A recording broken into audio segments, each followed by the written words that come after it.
My name is Summer. I'm in my mid-30s, and for most of my adult life, I've worked in environments where people assume things about you before you ever speak. I've been called reliable, calm, easy to work with, the kind of person who keeps things moving without needing much attention. That's usually where the description stops. People rarely guess that I notice everything, or that I remember patterns longer than most, or that I'm patient in a way that isn't passive, patient in a way that waits for truth to finish revealing itself. If you met me back then, you might have thought I was agreeable to a fault, someone who didn't challenge authority, someone who stayed in her lane. I didn't interrupt meetings, I didn't fight for credit, I didn't correct people when they underestimated my role. From the outside, it probably looked like comfort or complacency. It wasn't. This story isn't about revenge. It's not about proving anyone wrong in a dramatic cinematic way. There are no shouting matches, no villains exposed under bright lights, no sudden twists of fate.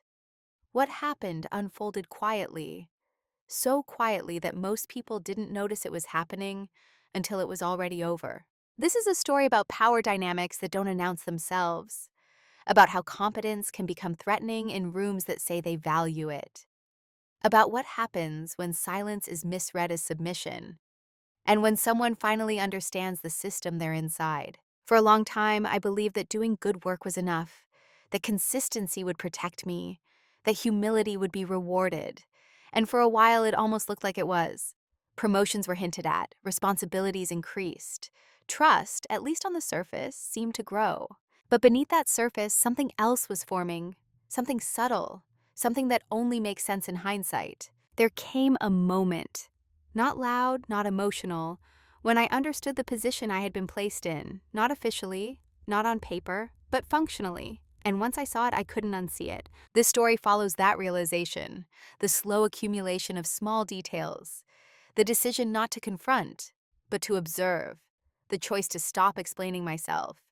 And eventually, the calm actions that changed everything happened, without anyone noticing the exact moment it happened. I'm telling this now not to settle scores, but because I know how common this experience is, and how isolating it feels while you're in it, especially if you're someone who doesn't fit the stereotype of ambitious or political, but still finds yourself entangled in power games you never agreed to play. What happened to me didn't make me harder, it made it clearer. And before we go any further, I want to ask you something gently, honestly. Have you ever sensed that a place valued your effort but not your growth, and couldn't quite explain why? To them, I was dependable in the way furniture is dependable. Always there, always useful, rarely noticed unless something was missing. When I joined the company, my role was clearly defined on paper: operations support, cross-team coordination, and problem solving when things slipped through cracks. It wasn't glamorous work, but it mattered. And I was good at it. Methodically, quietly good. I learned systems faster than expected. I remembered who needed what, when, and why. I anticipated bottlenecks before they formed. At first, that made me visible in a positive way. People said things like, "Ask Summer, she'll know," or "Summer can probably fix that." My name became associated with solutions, but never with ownership. In meetings, I sat slightly off to the side, not marginalized, just positioned where you could easily forget I was there. When I spoke, people listened. They nodded. Sometimes they wrote things down, and then, almost seamlessly, someone else would restate my point 5 minutes later, louder, with more confidence in their voice. The room would respond to them instead.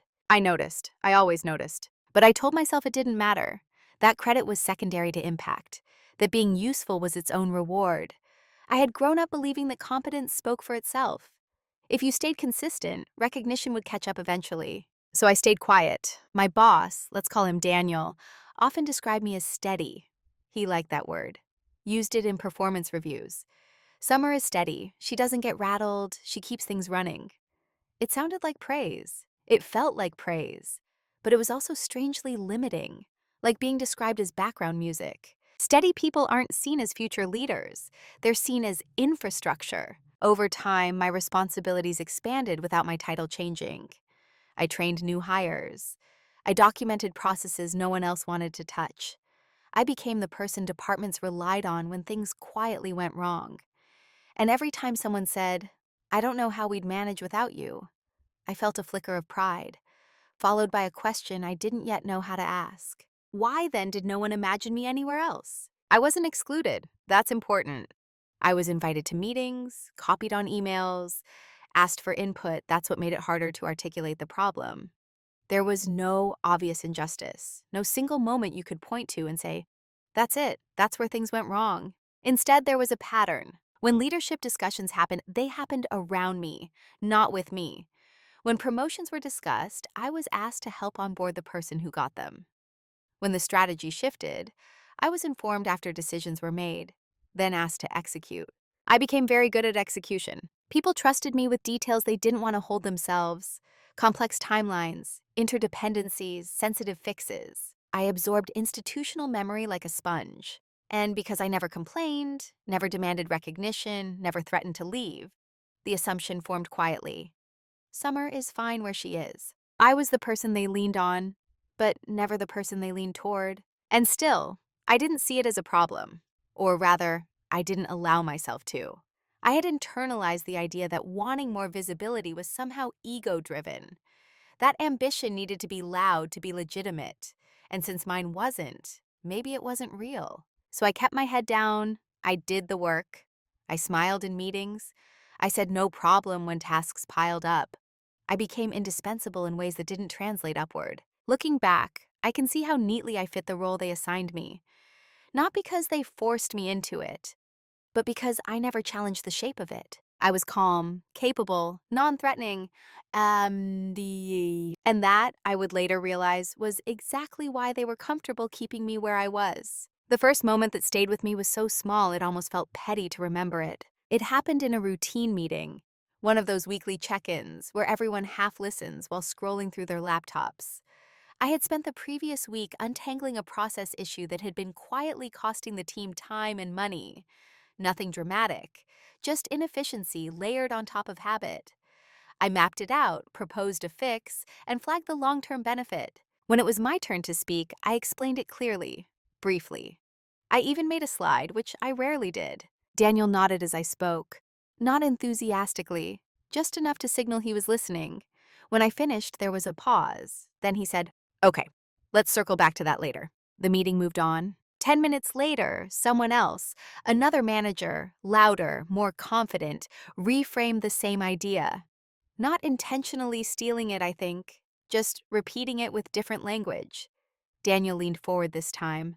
"That's interesting," he said. "We should explore that." The room shifted. Questions followed. Discussion opened up. Action items were assigned. And my name disappeared from the idea entirely. I remember sitting there, hands folded, feeling a strange mix of disbelief and embarrassment. Not because someone else got credit, but because no one seemed to notice the duplication. It was as if my original contribution had never existed. After the meeting, a colleague leaned over and said, "Good point earlier, by the way," as if that somehow evened things out. I told myself not to overthink it. These things happen. Meetings are messy, credit isn't always linear. I had heard all the rationalizations before, and used them myself. Still, something about it lingered. It wasn't the loss of recognition that bothered me. It was the ease with which it happened. How natural it felt to everyone else. How no one thought to say, as Summer mentioned earlier, that was the cut. Small, clean, easy to dismiss. A week later, Daniel asked me to help implement the idea. "Since you're already familiar with it," he said. That sentence landed differently. Already familiar. As if I hadn't been the one to surface it. As if my role had always been to support, never to initiate. I nodded, of course, said yes, took on the work. And I noticed something else then, too, something even quieter. No one expected me to object. Not because I wasn't allowed to, but because it didn't occur to them that I would. That realization unsettled me more than the meeting itself. From that point on, I began to notice similar moments. Tiny ones. Easy to overlook if you weren't paying attention. Ideas acknowledged but not attributed. Effort is praised but never leveraged for advancement. Feedback that focused on my helpfulness rather than my insight. Once, during a review, Daniel said, "You don't really need the spotlight, do you?" He smiled when he said it, like it was a compliment, like he was admiring my humility. I smiled back, but something inside me tightened. Because the truth was, I didn't want the spotlight. I wanted alignment. I wanted my role to match my contribution. I wanted my growth to be seen as natural, not disruptive. And yet, the more valuable I became, the more narrowly I was defined. That first small cut didn't hurt. In the moment, it didn't bleed. It didn't demand attention. But it changed the way I listened in meetings, the way I read emails, the way I interpreted praise. I started to ask myself questions I had never asked before. Who benefits from my staying exactly where I am? And what happens if I don't? At the time, I didn't have answers. Just a quiet awareness that something had shifted. Not in how I was treated, but in how clearly I was seeing it. Everyone else moved on, forgot the moment entirely. I didn't. After that first moment, nothing dramatically changed. That's what made it dangerous. The disrespect didn't arrive as a conflict. It arrived as routine, as repetition, as patterns so subtle they felt like coincidences, until they didn't. I kept doing my work the same way, thorough, quiet, reliable. And the company kept responding the same way too. More responsibility, more dependence, no recalibration of my role. If anything, the gap between what I did and how I was perceived widened. Not suddenly, but steadily. Meetings became predictable. I would raise a concern early, framed carefully, without urgency. It would be acknowledged, deferred, and then rediscovered later by someone else, usually after the consequences had already started to show. When that happened, the tone shifted. Now it was important. Now it was visible. I learned the rhythm of it. If I pushed back, even gently, the room grew uncomfortable. Not hostile, just awkward. Like I had violated an unspoken agreement. The agreement being that I was there to support momentum, not challenge direction. So I adjusted. I softened my language even more. I framed insights as questions. I prefaced ideas with disclaimers. This might be nothing, but... Or, I could be wrong here. I told myself I was being collaborative, flexible, easy to work with. In reality, I was shrinking my own authority to make others comfortable, and they rewarded that. Daniel often praised my attitude. "You're so easy," he said once, laughing. "You never make things difficult." At the time, I took that as validation. I prided myself on emotional intelligence, on being steady when others were reactive. But slowly, I began to understand what easy really meant in that context. Easy to overlook, easy to overuse, easy to keep in place. What struck me most was how invisible the pattern was to everyone else. Colleagues I respected, smart, well-meaning people, participated in it without realizing. They weren't malicious. They were just responding to the roles we had all silently agreed to play. And I had played mine well. Whenever I felt a flash of frustration, I explained it away. I told myself stories that made staying quiet feel noble. I said things like, "It's not personal," or "This is just how organizations work," or "I don't need external validation to know my value." All of that was true, and also incomplete. Because knowing your value privately doesn't protect you in systems that assign worth based on visibility and perceived authority. And I was actively minimizing both. I remember one afternoon, sitting at my desk after yet another meeting where my input had been gently bypassed. I felt tired in a way that wasn't about workload. It was a fatigue that came from constant self-editing, from monitoring how much of myself was acceptable to show. That's when I noticed something unsettling. I had started to expect it. The dismissals no longer surprised me. They felt normal, predictable. I would think, of course, they didn't ask me, or, of course, that idea resurfaced without my name. That normalization scared me. Because once you normalize disrespect, you start organizing your behavior around it. You stop imagining alternatives. You stop asking what's fair and start asking what's manageable. And I was managing. I managed expectations. I managed perceptions. I managed my own disappointment. On paper, I was thriving. Strong performance reviews, job security, praise for my reliability. But emotionally, something had flattened. I wasn't disengaged. I was contained. The strangest part was how little anyone questioned it, including me. It wasn't until much later that I understood how deeply I had internalized the idea that being agreeable was the price of belonging, that pushing for growth would somehow disrupt the balance, that my silence was a form of loyalty. In truth, it was convenient for everyone else. Still, at that stage, I wasn't ready to confront anything. Not externally, not internally. I was too invested in the identity I had built as the calm one, the one who didn't rock the boat. so I stayed. And the system learned something important about me, that I would adapt. Every system eventually tells you who it thinks you are, not through words, but through repetition. By the time I recognized the role I had been assigned, I had already been playing it for years. It wasn't written into my job description, but it was understood in the way people interacted with me, the way decisions were routed around me, and the way my presence was used to stabilize situations rather than shape them. I was the one who made things work. When a project stalled, I was brought in to clean it up. When a team struggled with coordination, I was asked to support alignment. When a manager overpromised and underdelivered, I absorbed the fallout quietly. My name was associated with recovery, not direction. And that distinction mattered. Direction belongs to people who are allowed to fail publicly. Recovery belongs to people who aren't. The more I proved I could handle complexity without complaint, the more complex problems landed on my desk.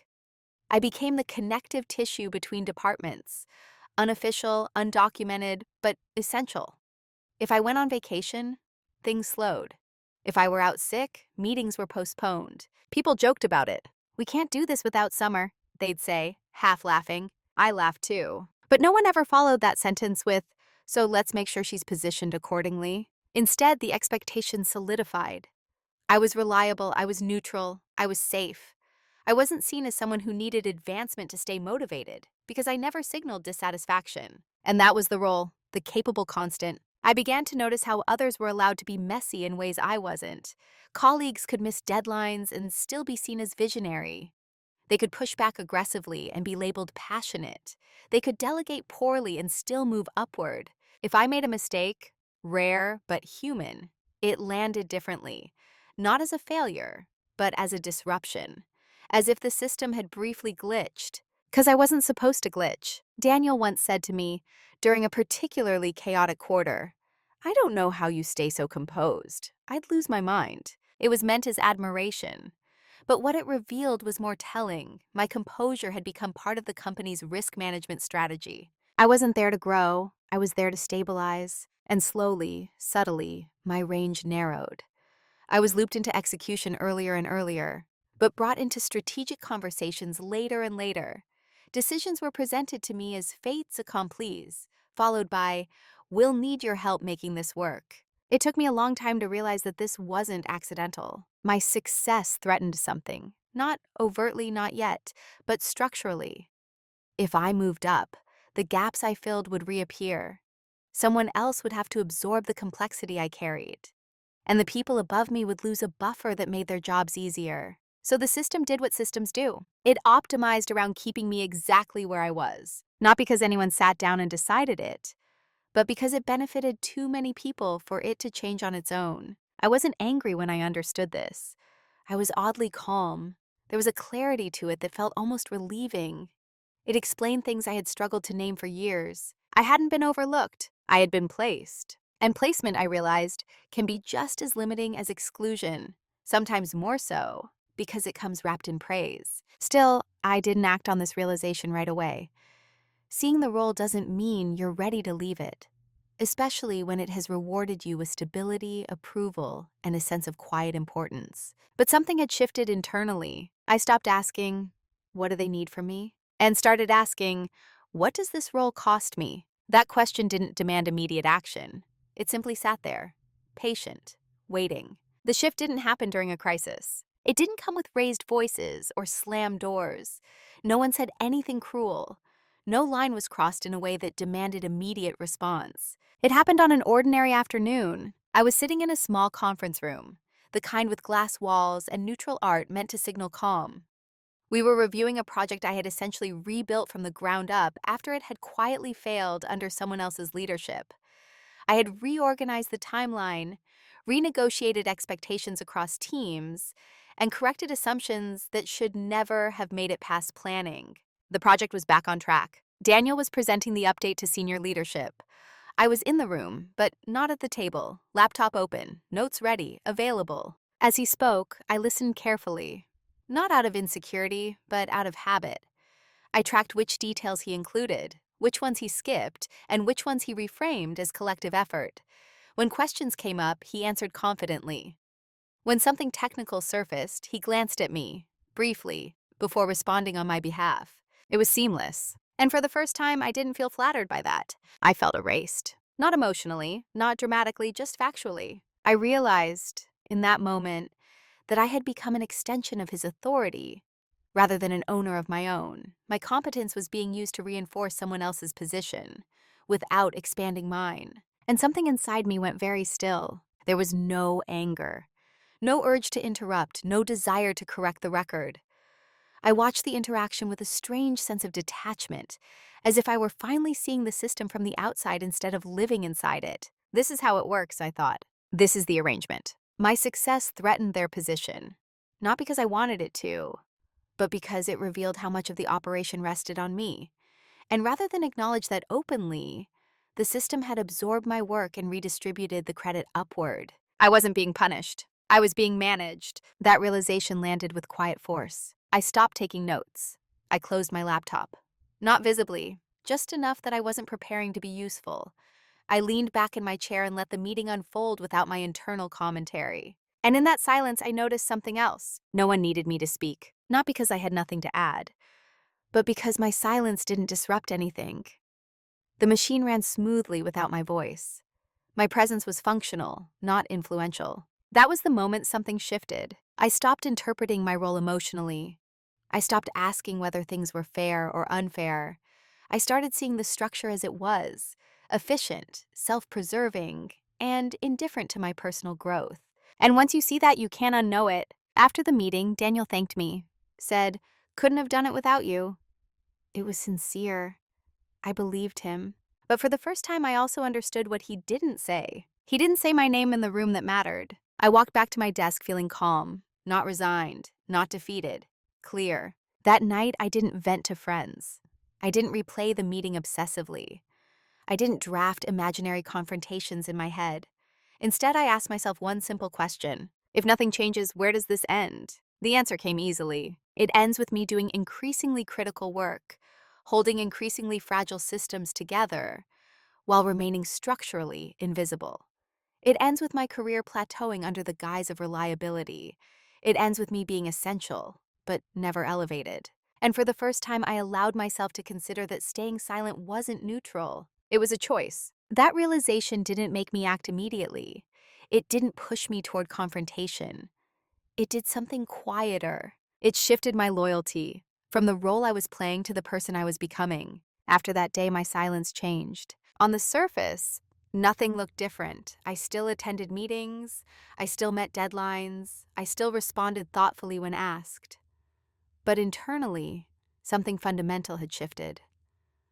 I was no longer quiet because I believed my time would come. I was quiet because I was observing. And observation, I learned, is a form of agency. I stopped volunteering insights prematurely, not out of spite, out of strategy. I let conversations unfold without guiding them toward better outcomes. When decisions were made without my input, I noted who made them and how. When problems emerged later, I watched carefully to see who felt responsible and who didn't. What surprised me most was how quickly my reduced visibility was interpreted. No one asked if I was disengaged. No one checked in to see if I felt sidelined. My silence was read as comfort, as stability, as proof that everything was fine. Daniel, in particular, seemed relieved. He stopped looping me in early. He delegated execution more cleanly, without asking for my opinion on direction. In his mind, I think, the system was working as intended. That told me everything I needed to know. I began to see how much of my influence had been informal, and how easily it could be erased if I didn't assert it. The authority I had was borrowed, not granted, and borrowed authority disappears the moment it's inconvenient. So I made a decision. If my silence was going to be used against me, I would start using it deliberately. I documented everything, not obsessively precisely. Processes I managed, dependencies that flowed through me, decisions I had advised against, and the consequences that followed. I kept it factual, neutral, unemotional. At the same time, I stopped cushioning outcomes. If a plan was flawed and I had already flagged the risk, I let it play out. I didn't rush in to fix it quietly. I waited until I was asked, and then I responded with exactly what was required. No more, no less. This wasn't manipulation, it was boundaries. And it was uncomfortable. I had built my identity around being helpful, around anticipating needs, around smoothing edges before anyone noticed they were sharp, letting things feel the impact of their own design went against every instinct I had. But I also noticed something else. People started to feel the weight of decisions they had never had to fully own before. Meetings grew tense, timelines slipped, questions surfaced that didn't have easy answers. And slowly, the absence of my early intervention began to register. Not as my withdrawal, but as systemic strain. Still, no one connected it to me directly, because silence, when it's expected, becomes invisible. Daniel remained cordial, professional. He didn't sense a challenge, because there wasn't one. I wasn't pushing back. I wasn't demanding recognition. I wasn't asking for anything. I was simply no longer compensating for gaps that benefited others. In the past, I had believed that silence kept me safe, that it protected relationships, that it preserved goodwill. Now I understand that silence also creates space, and space reveals truth. It reveals who is comfortable without you. It reveals who notices your absence. And it reveals who has been standing on your work without ever acknowledging it. I wasn't waiting for permission anymore. I wasn't waiting to be seen. I was allowing the structure to show itself without my constant reinforcement. That's when I realized something quietly powerful. They didn't need me to fail. They needed me to stay exactly the same. And the moment I stopped doing that, even without confrontation, the balance began to shift. Not visibly, not yet, but irreversibly. What they never noticed wasn't my silence. It was what I was doing inside it. Because while my outward presence became smaller, my internal focus sharpened. I wasn't disengaging. I was preparing, quietly, methodically, without urgency and without drama. I started by mapping reality, not the org chart, the real one. I traced how decisions actually moved, not how they were supposed to. Who approved budgets informally? Who delayed things by forgetting? Who depended on which data, which systems, which undocumented knowledge? I paid attention to who asked me questions privately, but never referenced me publicly. Who needed my reassurance before committing to plans they took credit for later? Patterns emerged quickly once I stopped blurring them with goodwill. Entire workflows ran through me without anyone explicitly acknowledging that fact. Reports no one else fully understood. Vendor relationships were only maintained. Historical context that explained why certain things couldn't be rushed or simplified. A context that lived only in my head and my notebook. I had been the memory of the organization, and memory, I realized, is power, if you choose to treat it that way. I also began learning things that were never offered to me before, because no one thought to hide them. I read contracts carefully instead of skimming. I noticed clauses that quietly placed responsibility on my role rather than on leadership. I tracked how success metrics were framed to benefit certain positions while obscuring others. I didn't confront any of it. I didn't ask questions that would alert anyone to my awareness. I just learned. At the same time, I invested in myself in ways no one could see. I refined skills adjacent to my role but not confined by it. Strategy, compliance, cross-functional risk analysis. I took notes not just on what failed, but on why it failed, and who was insulated from the consequences. I stopped thinking like a team player. I started thinking like a system analyst, and the clearer the system became, the calmer I felt. Not vindicated, not angry, calm. Because confusion is exhausting, but clarity is grounding, even when it's uncomfortable. One afternoon, I realized something that stopped me cold. If I disappeared tomorrow, not emotionally but functionally, there would be a delay before anyone understood what was missing. At first, things would seem fine. Meetings would continue, plans would move forward, and then slowly friction would appear. Not because I was special, but because I had been compensating for structural weaknesses that no one else had learned to manage. That wasn't arrogance, it was an observation. And for the first time, I understood leverage not as force, but as timing. I didn't need to threaten anything. I didn't need to announce my value. I didn't need to expose anyone. The system itself would do the revealing if I stopped protecting it from itself. They never noticed my documentation growing more formal. My emails are more precise, my boundaries are clearer. They didn't notice that I stopped fixing problems before they were visible.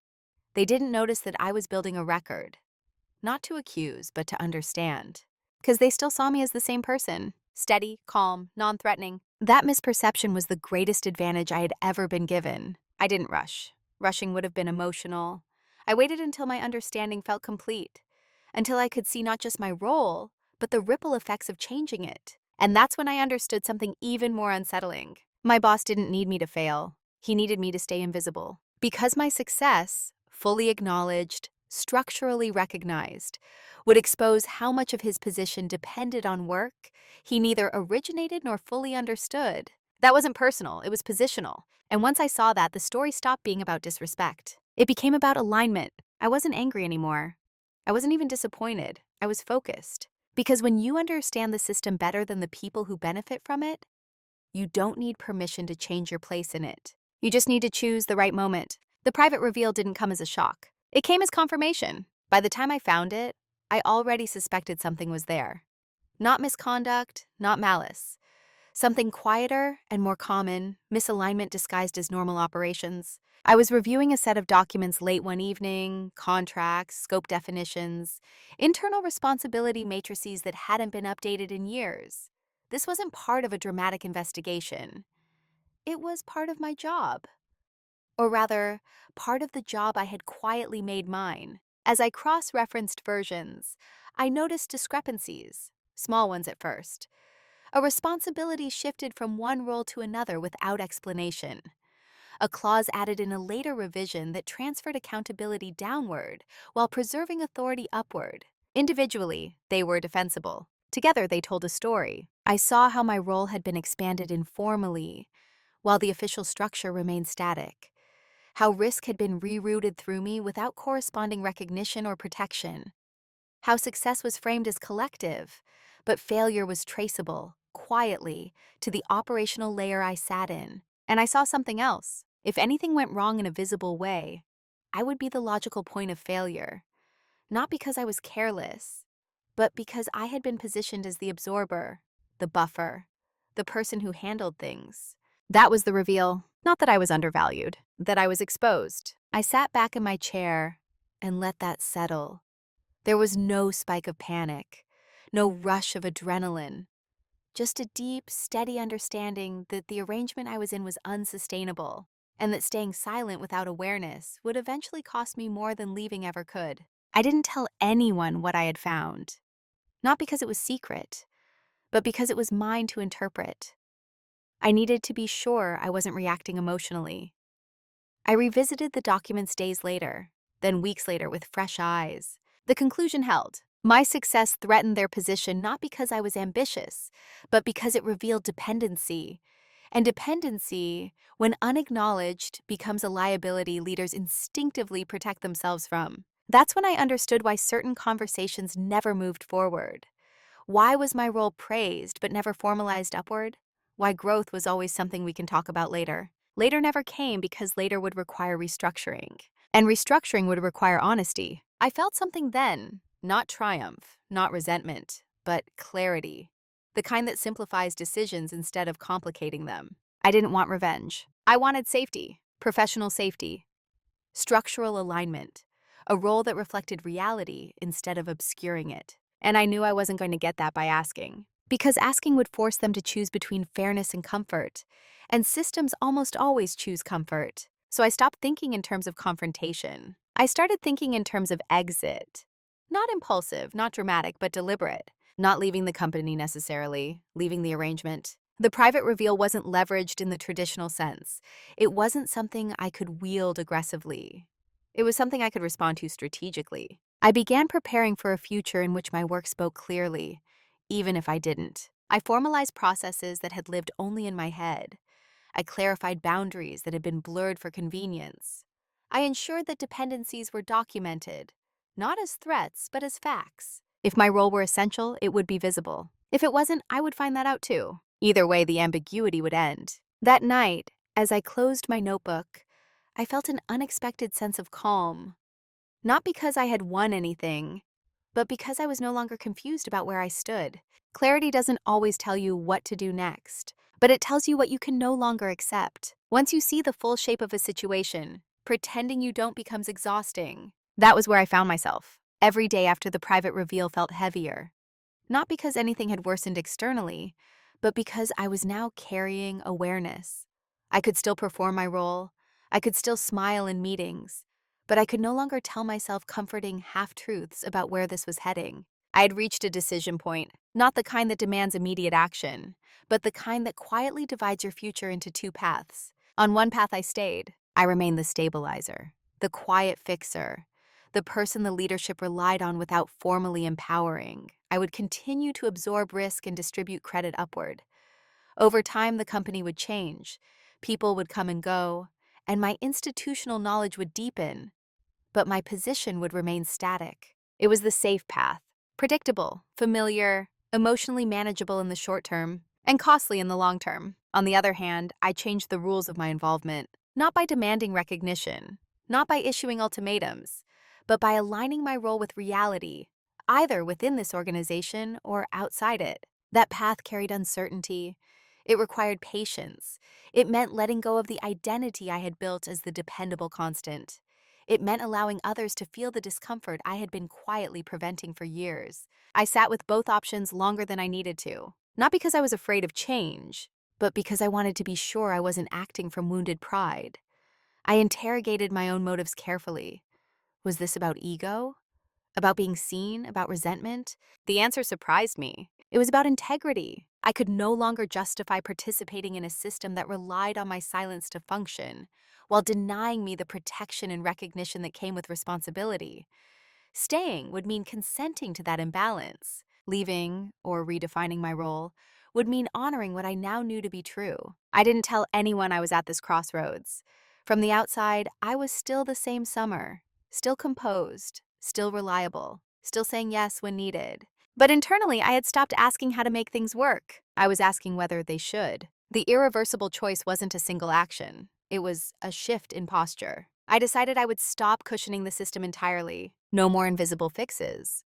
No more preemptive smoothing. No more absorbing risk without clarity. From that moment on, I would operate only within clearly defined boundaries and allow the consequences of ambiguity to surface naturally. This wasn't punishment. It was truth-telling. I also began quietly preparing alternatives, not dramatically updating my resume or signaling dissatisfaction, but building optionality, strengthening relationships outside my immediate chain of command, exploring roles that aligned with the scope of work I was already doing. Not as a threat, as a reminder to myself that I had choices. The strangest part was how calm I felt once the decision was made. Not relieved, not excited, grounded, because indecision had been the real weight, the constant recalibration, the emotional labor of explaining away misalignment. Once I chose my direction, even without acting on it yet, that weight lifted. I knew what I was no longer willing to do. I knew what I would require if I stayed. And I knew that if those requirements couldn't be met, I would leave. Not in anger, not loudly, but cleanly. That was the point of no return. Not because something dramatic happened, but because I stopped negotiating with myself. Once the decision was made, the need to explain myself disappeared. That was the quietest part of all. From the outside, my behavior looked unchanged. I still arrived on time. I still contributed when asked. I still met every expectation that was clearly defined. But underneath that surface, I had begun moving differently, deliberately, precisely, and without signaling intent. I stopped being the glue. Not abruptly, not defensively. I simply stopped filling gaps that were never formally assigned to me. If a process lacked an owner, I didn't step in automatically. If a decision required clarification, I waited for it to be clarified instead of interpreting it myself. If leadership wanted outcomes, they now had to define inputs. The effect was subtle but immediate. Meetings ended with unresolved questions. Action items lingered. People followed up more often, not with me, but with each other. There was a slight increase in friction, just enough to be noticeable, not enough to trigger an alarm. And still no one noticed me. That was the point. I also began formalizing my work in ways I never had before. Deliverables were documented. Timelines were confirmed in writing. Dependencies were spelled out explicitly. Not to protect myself from blame, but to ensure clarity existed where ambiguity had once been quietly absorbed by me. This changed how people interacted with my role. Suddenly, my involvement required intention. At the same time, I took careful steps outside the immediate frame of my position. I connected with legal and compliance, not to raise concerns, but to understand the structure. I reviewed reporting lines, escalation paths, and risk ownership. I asked neutral questions framed around best practices and future proofing. No one felt threatened, because nothing I was doing looked reactive. It looked responsible. I also began redirecting credit, not aggressively but accurately. When asked about outcomes, I described processes, not heroics. I named contributors in writing. I referenced documentation instead of improvising solutions. It was remarkable how this shifted perception. Without my constant presence smoothing things over, leadership had to confront complexity directly, not as a crisis, but as a reality. The systems they believed were stable began to show strain, not because they were failing, but because they were no longer being quietly compensated for. Daniel remained cordial, polite, professional. He didn't change his behavior toward me, which told me he still didn't see what was happening. And that was intentional. Moving in silence isn't about secrecy. It's about not giving people a target. I wasn't challenging authority. I wasn't escalating concerns. I wasn't signaling dissatisfaction. I was simply aligning my behavior with my role and allowing the system to respond accordingly. Behind the scenes, I continued preparing for any outcome. I updated my internal records. I ensured my work was portable, not in the sense of files, but in clarity. I made sure nothing essential depended on undocumented memory. If I stayed, this would protect me. If I left, it would protect the organization. Either way, it was the ethical choice. What I didn't anticipate was how quickly absence creates awareness, not of a person, but of function. People don't miss you when you stop talking. They miss you when things stop working the way they used to. And still, no one connected the dots. Because quiet dominance doesn't announce itself. It lets reality speak. The consequences didn't arrive in the form of a collapse. They arrived in confusion. At first, it showed up in small ways. Missed handoffs, duplicated efforts, decisions that took longer than usual because no one was quite sure who owned what. People started sending follow-up emails that began with, "just checking," or "wanted to clarify." The system had lost its quiet translator. And without that translation, friction increased. I noticed it in meetings. Conversations looped without resolution. Someone would say, "I thought you were handling that," and someone else would reply, "No, I assumed it was already done." These weren't new problems. They had always existed. They were just no longer being absorbed by me. Still, no one said my name. That was the strangest part. The discomfort remained abstract, distributed, hard to pin on any one person. Leadership felt it as a drag, as inefficiency, as a sense that things were somehow harder than they used to be. Daniel began asking more questions. Not of me, of everyone. He seemed unsettled, though he couldn't quite articulate why. The confidence he had once carried into meetings softened into carefulness. I answered questions when asked, precisely, without overreach. I didn't volunteer solutions unless they fell squarely within my defined responsibilities. This wasn't withdrawal, it was alignment. What changed most noticeably was how others reacted to problems. Without a default fixer, accountability became visible. People had to own their decisions, and some of them weren't used to that. Deadlines slipped, not catastrophically, but enough to be noticed. Clients asked for updates more frequently. Internal stakeholders expressed frustration. The tone shifted from casual to cautious. And slowly, leadership began looking for patterns. They reviewed workflows. They asked for status reports. They held longer meetings. They implemented temporary fixes that addressed symptoms, not causes. None of it worked. Because the issue wasn't effort, it was structured. And the structure had been held together by invisible labor for a long time. I felt a surprising sense of neutrality during this phase. Not satisfied, not guilt, just observation. I had worried, briefly, that I would feel responsible for the discomfort that followed.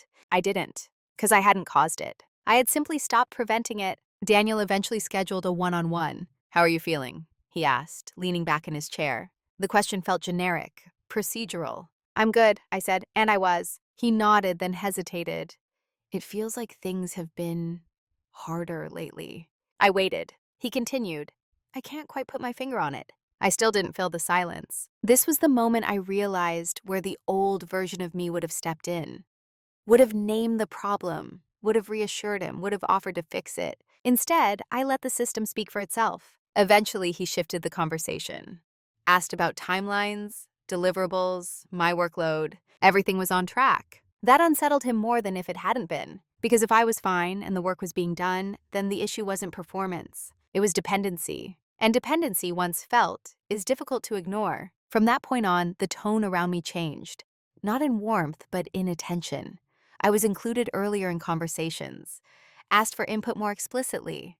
My perspective was suddenly valuable. But the structure remained unchanged. They wanted relief without recalibration, and I was no longer willing to provide that. By the time they realized something was wrong, they were already asking the wrong question. They weren't asking why the system had become fragile. They were asking how to make it feel stable again. That distinction mattered. Leadership meetings grew more frequent, not more effective, just more frequent. New frameworks were introduced, temporary task forces formed. Everyone was busy addressing symptoms, while carefully avoiding the deeper truth. The structure had been quietly propped up by one person for a long time, and that person had stopped doing it. Daniel's behavior shifted noticeably then. Not aggressively, not defensively, but with a subtle urgency I hadn't seen before. He began checking in more often, asking for my perspective earlier, looping me into conversations that used to happen without me. On the surface, it looked like progress. It wasn't. It was too late to fix it the old way, because what they were offering now wasn't alignment. It was dependence made visible by discomfort. They wanted my presence back in its previous form, the quiet stabilizer, the invisible correction layer, the person who absorbed complexity so leadership didn't have to. But that version of me no longer existed. Daniel finally named it during a one-on-one, his tone careful. "It feels like you're less involved," he said. Not accusing, just observing. I met his gaze calmly. "I'm involved in everything that's within my role." There it was, the boundary stated without emotion. He frowned slightly, as if trying to reconcile that with his experience. "You've always gone above and beyond." "Yes," I said. "So I have." The silence that followed was different from the others. It wasn't empty. It was loaded. With realization, with regret, with a dawning awareness that something had shifted beyond quick repair. He tried again. "Is there something you need?" It was the right question, asked too late. What I needed wasn't reassurance or appreciation or more meetings. What I needed was structural truth, clear authority aligned with responsibility. And I knew in that moment that he couldn't give it without destabilizing his own position.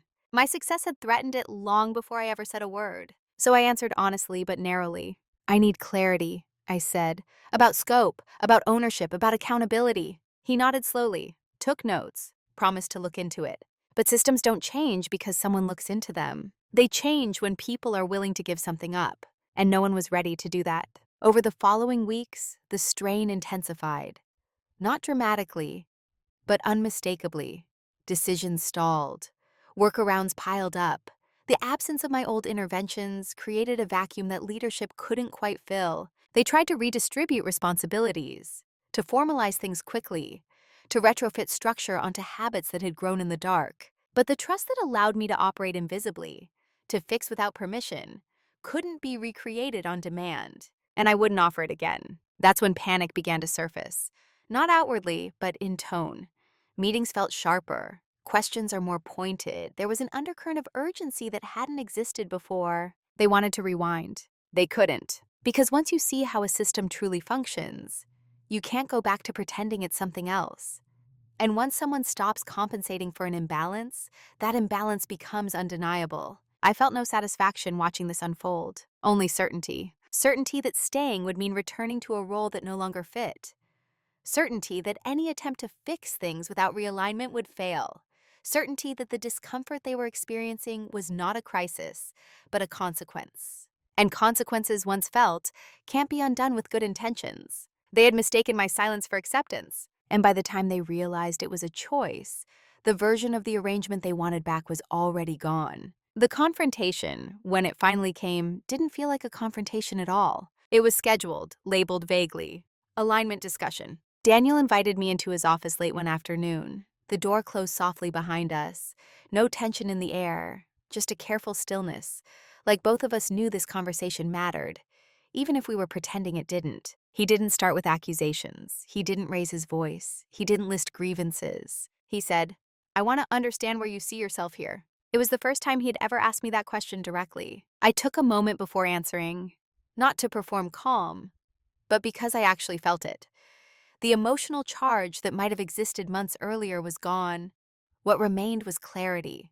I see myself doing work that already exists, I said, and carrying responsibility that hasn't been acknowledged structurally. He nodded slowly, as if he had been expecting that answer. I've always trusted you, he said. You know that. I do, I replied. Trust hasn't been the issue. That landed. He leaned forward. Then what is? I didn't give him a long explanation. I didn't recount history. I didn't bring up meetings or moments or missed credit. None of that mattered anymore. I realized my boss needed me to fail, I said calmly. Not openly, not intentionally, but structurally. He looked up sharply, not offended, but startled. I continued evenly. As long as I stayed quiet, absorbed risk, and kept things running, the system worked. For you, for leadership, for everyone. My success, fully acknowledged, would have required change. The room was silent. I could see him processing, not emotionally, but analytically. He wasn't a villain. He wasn't cruel. He was just part of a system that had optimized itself around convenience. I never wanted that, he said finally. I know, I replied, and I meant it. That doesn't change the outcome. There was no argument after that. No denial. Just a quiet recognition that intent and impact had diverged too far to reconcile easily. He asked what I wanted, not in a bargaining way, in a resigned one. I told him the truth. I want my role to match reality, I said, with clear authority, protection, and scope, or I need to step out of it. He exhaled slowly. That would require restructuring, he said. Yes. And approvals. Yes. And time. Yes. He leaned back, eyes unfocused. He knew what that meant. Restructuring would expose dependencies. It would force questions he wasn't ready to answer. It would shift power in ways that couldn't be quietly controlled. He wasn't refusing. He was calculating. I can't promise that, he said. Sid. I know, I replied. That was it. No anger, no ultimatums, no raised voices. Just two people acknowledging a truth that had been forming for a long time. The confrontation didn't end with a decision. It ended with an understanding. The arrangement we had been operating under was finished. I stood up, thanked him for the conversation, and walked back to my desk feeling lighter than I had in years. Not victorious, unburdened. Because confrontation doesn't always look like conflict. Sometimes it looks like clarity, delivered without heat. After that conversation, nothing snapped into place. And that was exactly what I expected. There was no immediate restructuring, no dramatic announcement, no sudden recognition of everything I had carried. The organization moved the way organizations always do, slowly, cautiously, with an instinct to preserve itself. But I had already moved, not physically at first, internally. The clarity from that confrontation settled into something steadier, self-definition. For the first time in a long while, I wasn't measuring myself against how useful I was to others. I was measuring myself against alignment between what I did, what I was responsible for, and what I was protected by. That changed everything. I stopped over-explaining. I stopped volunteering emotional labor. I stopped managing impressions. When people asked for support, I asked for context. When decisions were made, I asked for documentation. When expectations were unclear, I didn't fill in the blanks. Some people adjusted, others didn't, and that told me what I needed to know. I also noticed how much energy I had been spending maintaining a version of myself that fit comfortably into other people's expectations. Without that effort, I had more focus, more patience, more creativity. I wasn't harder, I was clearer. My work improved, not because I was doing more, but because I was doing what mattered. I chose projects intentionally. I engaged where my authority matched my responsibility. And when it didn't, I named the gap calmly. That alone changed how I was perceived. Not because people suddenly respected me more, but because they couldn't rely on me to quietly fix things anymore. They had to meet me where I stood. I began exploring opportunities beyond my role, not urgently, not secretly, just honestly. Conversations with people who saw my work for what it was, not for how it could be used. Roles where competence wasn't something to manage around, but something to build with. And for the first time, I felt no rush. Because I wasn't escaping something, I was choosing something. What surprised me most was the absence of bitterness. I had expected, at some point, to feel anger about the years of invisibility, about the praise that never translated, about the way my success had been quietly absorbed into someone else's authority. It never came. What came instead was understanding. Understanding that systems don't reward goodness by default. They reward clarity, leverage, and alignment.